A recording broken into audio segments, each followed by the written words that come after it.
ایک بہت بڑا گناہ بدنگاہی کا گناہ ہے۔ آپ کو پتہ ہے ہمارے ملک کے اندر بدکاری، زنا اور بے حیائی کی شرح کتنی بڑھتی جا رہی ہے، کس قدر بڑھتی جا رہی ہے۔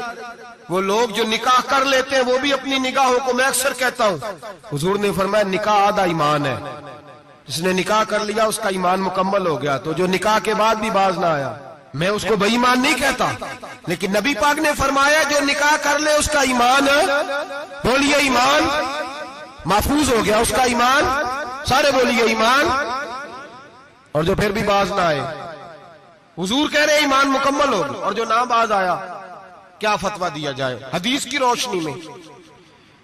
میرے نبی پاک کی بارگاہ میں عورتیں آئیں توبہ کرنے، بیعت کرنے، مسلمان ہونے، تو حضور بیعت لیتے وقت فرمانے لگے میرے ساتھ وعدہ کرو، جھوٹ نہیں بولو گی، غیبت نہیں کرو گی، زنا نہیں کرو۔ ایک عورت بول پڑی، کہنے لگی یا رسول اللہ صلی اللہ علیہ وسلم میں مسلمان تو نہیں پر خاندانی ہوں، میرے گھر والوں کے ذہن میں بھی کبھی زنا کا خیال نہیں آیا، ہم تو اسے خاندانوں کے وقار کے خلاف سمجھتے ہیں۔ روز بری نظر سے کسی کو دیکھنا اور کسی کے بارے میں غلط باتیں، ناراض نہ ہونا، بہت سارے بوڑھے بھی لذت لے لے کے جرم بیان کرتے ہیں، گناہ بیان کرتے ہیں، غلط باتیں کرتے ہیں، کسی عورت کے بارے میں تبصرہ کرتے ہیں۔ کیا سمجھتے ہیں مرد اور عورت معاذ اللہ تعالیٰ ایک کمرے میں جا کے بدکاری کرے تو وہی زنا ہے؟ میری طرف دیکھیے اور جھانک کر کے سنیے کیا عرض کر رہا ہوں، ادھر دیکھیں میری طرف۔ نبی پاک صلی اللہ علیہ وسلم نے فرمایا زنا زبان کا بھی ہوتا ہے، زنا کان کا بھی ہوتا ہے، زنا آنکھ کا بھی ہوتا ہے۔ حضور کس طرح؟ فرمایا جس نے گند دیکھا اس نے آنکھ کا زنا کیا، جس نے لذت لے کے سنا چپ نہیں کرایا، پوری بات سنی، وہ بھی زانی ہے، اور جس نے گندی بات بولی وہ منہ کا زانی ہے، جس نے گند سوچا وہ دماغ کا زانی ہے۔ اور زانی کو سب سے پہلی سزا اللہ یہ دیتا ہے کہ سجدے کی لذت چھین لیتا ہے، عبادت کا سرور چھین لیتا ہے، اس کا نماز میں دل نہیں لگتا۔ قرآن میں سب سے پہلی سزا اسے اللہ اپنے دروازے سے دور کر دیتا ہے۔ بھائیو آج ہمارے سجدے بے کیف ہیں، آج لوگ غلط جگہ پہ گھنٹوں بیٹھے رہتے ہیں، مسجدوں میں لوگوں کے دلوں کو گھبراہٹ ہوتی ہے، لوگ بھاگتے ہیں۔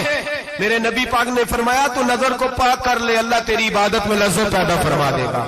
میرے بھائی یاد رکھ لیں اور سن لیں، سب سے کمزور آدمی وہ ہے جس کا ذہن پاک نہیں، سب سے کمزور آدمی وہ ہے جو کردار کا غلط ہے۔ ایک بات میں نے پڑھی، آپ یقین کریں میرا دل کرے کہ میں آگ لگا دوں اس عنوان کو جس پہ گندگی لکھی جاتی ہے، ان اخباروں کو، ان چیزوں کو جس پہ گند لوگوں کے دلوں میں۔ وہ انڈیا کی ایک وزیر اعظم عورت گزری تو کسی نے اس سے کہا کہ پاکستان نے تو تمہیں شکست دی ہے، تم جیت نہیں سکے بڑا ملک ہو کے۔ کہنے لگی کوئی بات نہیں، تھوڑا وقت ٹھہر جاؤ، ہم ان پر تہذیبی یلغار کریں گے، ان کے گھروں میں ننگا ناچ کریں گے، یہ گندی تصویریں دیکھیں گے، یہ گند میں الجھ جائیں گے۔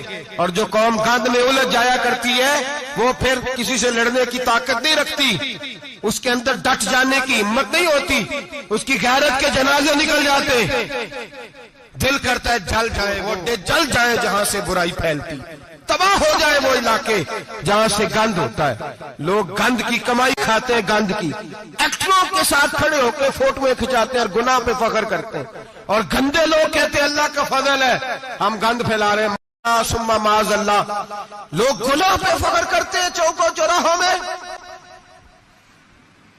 محمد بن قاسم آئے ہندوستان پہ راجہ دہر کے مقابلے میں، نوجوان میری طرف دیکھیں اور صحیح ہو کے بیٹھے، خاصے صحیح ہو کے بیٹھے، تقریر نہیں کر رہا، جذبات کا، میرے جذبات سنیں، دل کے پھپولے جل رہے ہیں سینے کے داغ سے، اللہ کی قسم روح کی گہرائی سے بات کر رہا ہوں، وہ بات کر رہا ہوں جو سینہ کہہ رہا ہے کہ پھٹ جائے اور کہنا نہ پڑے۔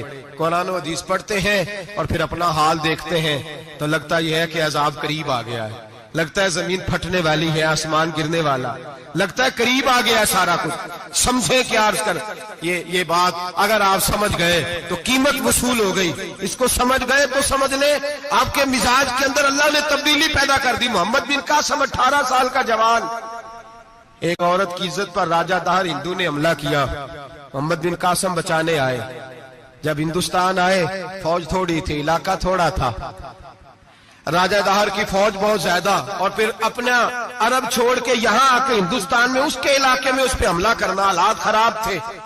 محمد بن قاسم پریشان ہے، ایک بزرگ نے دیکھا، کہنے لگے پریشان کیوں ہو؟ کہنے لگا سوچتا ہوں علاقہ بھی اس کا، فوج بھی اس کی، میرے فوجیوں کو تو رستوں کا بھی نہیں پتا، کیسے جنگ کریں گے، کدھر سے آئیں گے، اور پھر ہمیں زبان بھی نہیں آتی، کیسے کام ہوگا، ڈر رہا ہوں۔ 2-4 دن گزرے تو محمد بن قاسم اشاش بشاش ہو گئے، اور بزرگ کہنے لگے خیر ہے، بڑے مطمئن ہو گئے ہو؟ کہنے لگے بس راجہ دہر ہم سے مقابلہ نہیں کر سکتا، راجہ دہر ہمارے مقابلے میں کھڑا نہیں ہو سکتا، وہ گرا کے گرا، وہ لڑکھڑایا کے لڑکھڑایا، ریزہ ریزہ ہو جائے گا۔ آپ کو کیسے خوشخبری مل گئی؟ کہنے لگے مجھے پتا چلا ہے کہ راجہ دہر ذہن کا گندا ہے، وہ تو چچا کی بیٹی کو نہیں چھوڑتا، ماموں کی بیٹی کو نہیں چھوڑتا، خالہ کی بیٹی کو گندی نظر سے دیکھتا ہے۔ جس کا ذہن گندا ہوتا ہے وہ کسی کا مقابلہ نہیں کر سکتا، ہمیں فتح ہوگی، فتح، وہ گرے گا۔ وہ بزرگ کہتے ہیں میں سمجھ گیا کہ واقعی سے فتح ہوگی۔